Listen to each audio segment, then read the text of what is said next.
What is up, pigs? It's Simon from PianoPig.com, and I'm back here with episode number 5 of Chord of the Month. In this one, I want to show you a major 9 voicing. Now, I know in the second episode we looked at a major 9 chord, but this is a different voicing, or a different way of playing it.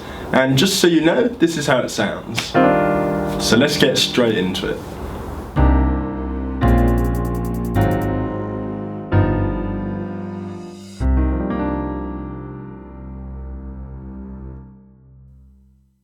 So this voicing is super easy to play and to remember, and the reason I like it is because of the nice, open, simple, sparse kind of sound it produces.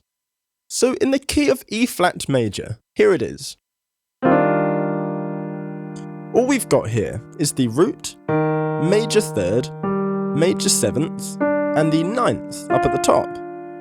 And what you might notice is that if we were to play a straight root position major 9 chord and take out the 5th, we're actually left with the same voicing, although you may want to play it with different fingers. Something that works really well with this voicing is to flick up to the 7th from a whole step below. You wouldn't want to play it every time, but just every now and again it works really nicely. So let's quickly run through this in a few different keys, and then I'll show you some examples of how you could actually use it. Let's just pick some random keys for today. Let's go with a C major. So play a straight C major 9, take out the 5th, and you're left with the notes you need.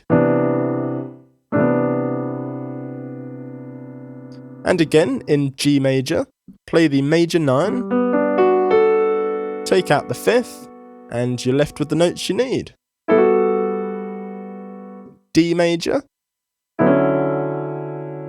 D flat major. So when could you actually use this chord? Well, this voicing is basically interchangeable with any major 7 chord. So a major 2-5-1, for example, you could use this voicing for the 1 chord.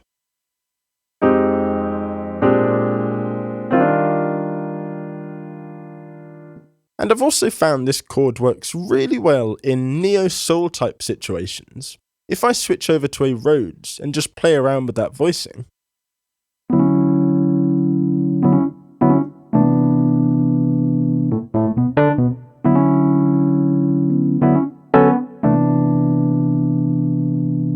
so it's a great little voicing. It's nice and simple, but just makes it a bit more exciting than playing a straight root position chord. And as always, if you're really serious about implementing this voicing into your playing and really ingraining it on a deeper level, I recommend taking it through the circle of fifths and learning it in all 12 keys. So that's it for this episode, and if you enjoyed it, make sure to give it a thumbs up, subscribe if you haven't already, and I will see you next time.